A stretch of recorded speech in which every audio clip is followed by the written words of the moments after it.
Bonjour à tous, aujourd'hui on se retrouve pour évoquer les résultats des trois équipes du centre de formation qui jouaient ce week-end, la réserve, les U19 et les U17. C'est la réserve qui commençait ce week-end avec un match le samedi contre le Besançon Foot. C'était l'occasion d'agrandir l'écart avec la zone rouge et de passer devant l'adversaire du jour qui, avant de commencer, je crois, avait 2 points d'avance sur nous. Au niveau du 11, on retrouvait Popo dans les cages qui remplaçait Valette, qui était avec les pros. On avait Griot pour Gonzalez du poste pour poste au poste de latéral droit. Bastian et Accra apportaient un peu d'expérience à cette équipe en redescendant des pros. Bastian remplaçait Tella et Accra remplaçait Isanga, qu'on pensait pouvoir préserver pour les U19, mais qui finalement est rentré en jeu à la mi-temps.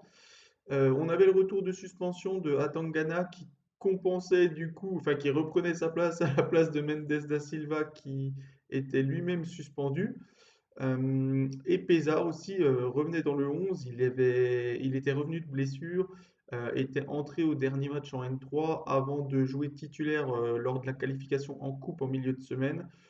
Pésar remplaçait Pélissard, pareil, toujours dans le but de faire redescendre Pélissard avec les 19. Donc voilà, au niveau du 11, principalement du poste pour poste, il y a juste eu un inversement de côté par rapport à la semaine dernière où du coup Pézard est entré dans le 11, donc Monbong a changé de côté par rapport à Pélissard, sinon c'était la même tactique. Donc le 11, pour résumer, Popo au cage, Griot, Bastien sur les côtés, Diane Rangeon en défense centrale, Atangana, Accra, Majdi au milieu avec Majdi en milieu offensif, Monbong avec Pézard sur les côtés et Nabo toujours en pointe. Au niveau du match, donc on l'emporte 2-0 avec 2 buts de Majdi, but à la 12e et à la 88e. Donc ça porte le compteur de Majdi à 4 buts sur des passes décisives de Nabo et Pézard. Pézard qui aurait pu se voir accorder plusieurs passes décisives. Il a fait un très bon match et il a apporté beaucoup de ballons dangereux. Je pense notamment aux occasions que Monbonk s'est procuré en deuxième mi-temps. Que dire sur le match? Ben, on marque quand même assez rapidement. On était bien en place, on a bien commencé, on avait un pressing assez haut et on faisait mal sur les récupérations. On a eu deux, trois contre-éclairs, dont le premier but qui a amené comme ça, donc qui se conclut par une passe de Nabo pour Majdi, qui Majdi remporte son face-à-face avec une frappe vraiment croisée à la limite du poteau. Derrière, on a Pézard qui tape le poteau de tête. On n'était pas loin de faire le break. Besançon a eu aussi quelques situations. Je pense notamment par Joanne Bernabeu qui était chez nous au centre de formation et en U15 il y a quelques années, si j'ai bonne mémoire. En deuxième mi-temps, bah, on reprend assez fort. On a plusieurs situations chaudes, comme je disais précédemment, notamment par Monbong. Monbong, je crois qu'il tape un poteau. Et j'ai souvenir aussi d'une belle frappe qui part sous la barre et qui est sortie par une claquette du gardien. Euh, donc on va pas se mettre à l'abri tout de suite, pourtant on a des bonnes opportunités. Il y a aussi des situations très chaudes avec des il y aurait pu avoir un ou deux pénaltys, on va dire, peut-être pour Sochaux. Mais on va attendre la fin du match pour se mettre à l'abri. Pézard va bien trouver Majdi, qui en face à face avec le gardien va faire un beau piqué, un beau lob pour la balle de 2-0. Besançon aura quand même eu des situations. Popo a été décisif sur quelques actions, même si au nombre d'occasions, si on rajoute les deux montants, on mérite la victoire. Mais c'est quand même important de signaler que bah, Popo nous a fait du bien dans les cages et c'est pas pour rien qu'on est toujours invaincu avec lui cette saison. Le retour d'Atangana aussi a fait du bien, a apporté vraiment de l'expérience à notre équipe qui a bien géré le déroulé du match. Donc cette victoire nous permet de passer septième, donc on a 29 points, on devance le Besançon Foot, comme je disais tout à l'heure, avec un point de plus, donc le Besançon Foot est huitième avec 28 points. Côté des U19, beaucoup plus compliqué, c'est la course au maintien et on a un gros calendrier. En l'occurrence, là, on jouait contre 3, c'est une équipe du top 5. Euh, Niveau du 11, pas vraiment de surprise. L'Anglais a pris le côté droit de la défense à la place de Fofana, toujours en l'absence de Patricio. La semaine dernière, on avait monté Fofana le 17, là on a essayé l'Anglais. Gareth pour bosser en défense centrale, du poste pour poste, ça tourne souvent. Donc on avait Pélissard qui redescendait, qui a remplacé Meruga dans le 11. On avait aussi le retour de Vaz sur le banc qu'on peut signaler, il est rentré à la mi-temps. Euh, Lubao était également avec nous. Euh, En absent, on avait Isanga donc, qui était avec la N3, Kayembe qui est toujours blessé et comme je l'ai dit précédemment, Mendes da Silva qui est suspendu pour accumulation de cartons jaunes, donc il sera de retour avec nous le week-end prochain.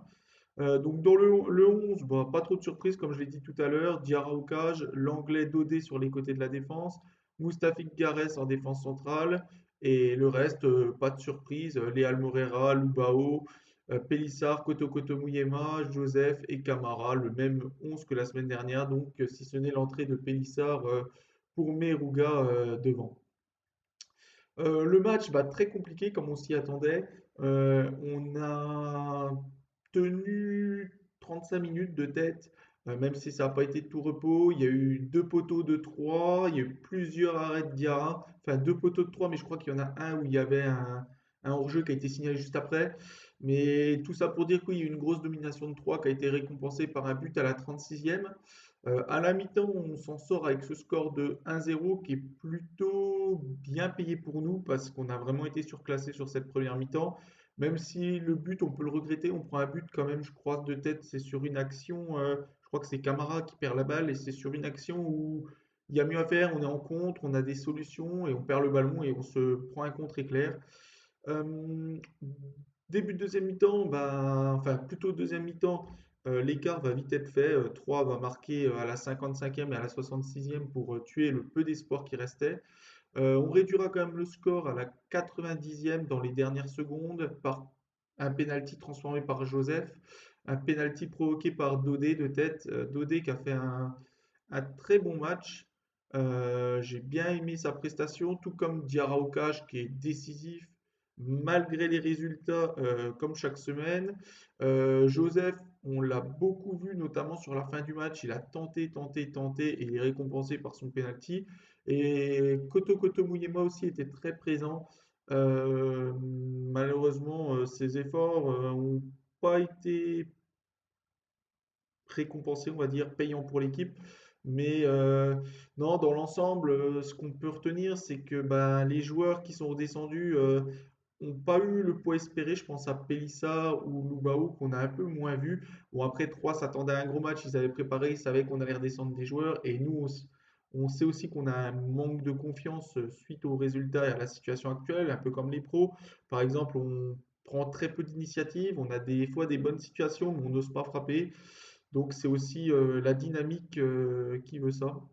Donc au classement, bah, ça n'a pas trop bougé parce que heureusement les concurrents ont fait une contre-perf comme nous. Donc on est toujours 12e, toujours un point d'avance sur le 13e. On a un point de retard sur le 11e et deux points sur le 10e si on veut éviter enfin si on veut éviter de compter sur les autres groupes, même si on a un des groupes les plus relevés en termes de points sur le bas de tableau. Pour les U17, c'est plus réjouissant puisque eux, ils font une belle saison. Là, ils jouaient contre Auxerre, qui est à peu près au même niveau qu'eux, à savoir que ça se tient de la deuxième à la septième place dans le, dans le classement et qu'on pouvait passer devant Auxerre donc si on gagnait. Dans le 11, pareil, pas de grosse surprise. On peut signaler la présence de Durand qui faisait de tête sa deuxième titularisation avec le 17, qui remplaçait Schubert-Lécart. Fofana était de retour pour remplacer Jaco, poste pour poste. Fofana qui était avec les U19 la semaine dernière. Et Kilutu retrouvait sa place de titulaire. Il était sur le banc la semaine dernière. C'était Nzouzi qui lui était préféré. Donc là, Kilutu titulaire, Nzouzi qui n'était pas là, j'allais dire sur le banc, mais il me semble pas qu'il était dans le groupe. Voilà, pas trop de changements, quelques changements aussi dans les placements offensifs, mais sinon, il n'y a pas trop de joueurs qui ont quitté le 11 par rapport à la semaine dernière.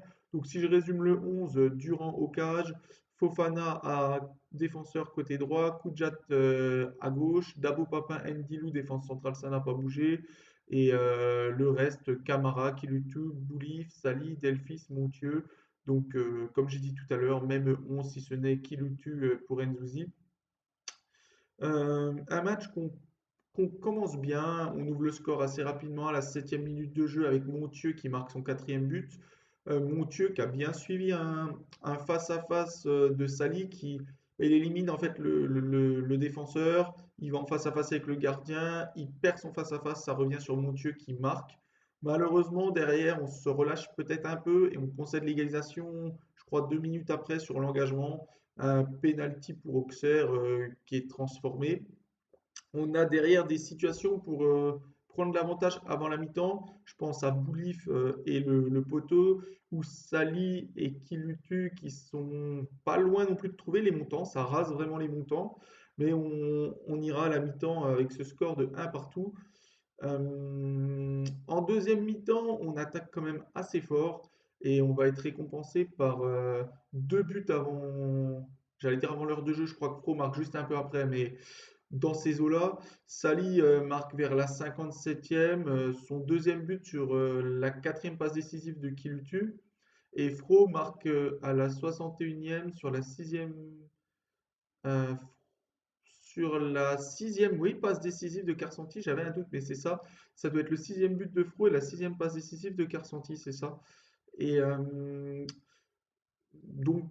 c'est plutôt positif parce qu'on fait le break, sachant qu'on n'était pas trop inquiété, mais il y avait quand même un bel adversaire qui était de notre niveau. Fro et Carsanti qui venaient d'entrer, ils venaient d'entrer 3 à 5 minutes avant. Nous permettent de nous mettre à l'abri. Malheureusement, on va se faire peur sur la fin de match. Auxerre va réduire le score sur un nouveau penalty vers la 85e minute de jeu. Et bah, du coup, ils vont pousser et ils auront une dernière grosse occasion qui permettra à Durand de briller et donc de faire un arrêt décisif qui nous permet de décrocher 3 points bien mérités, puisqu'on avait vraiment bien maîtrisé le match. On avait juste concédé un but sur l'engagement du premier avec un peu de déconcentration à mon sens. Et à la fin de match, oui, avec ce penalty qui relance un peu le match, on se fait peur oui, sur les 5 dernières minutes, mais ça n'aurait pas mérité un match nul. Ça nous permet donc de passer troisième. On rattrape 3, on est à 2 points, sachant qu'on joue 3 au dernier match. On joue 3 au dernier match. Alors, toujours dans ce rêve qui était vraiment inespéré d'aller chercher les playoffs, ça va être compliqué parce que bah, les playoffs de tête, je crois que c'est les meilleurs de chaque groupe et ça doit être les deuxièmes meilleurs deuxièmes, quelque chose comme ça. Et on va pas se mentir, sur les autres groupes, bah, les autres deuxièmes ont beaucoup plus de points que nous. Je crois qu'on doit être le deuxième. Enfin, dans notre groupe, on doit avoir le deuxième le plus mauvais ou l'avant-dernier en termes de points. Donc ça sera compliqué, mais ça n'enlève rien cette belle saison qui, qui était vraiment inespérée parce qu'on avait commencé le championnat difficilement. On pensait que ça serait l'équipe qui aurait le plus de mal à se maintenir et au final on fait une belle saison. Donc accrocher cette deuxième place même sans playoff, ça serait vraiment génial.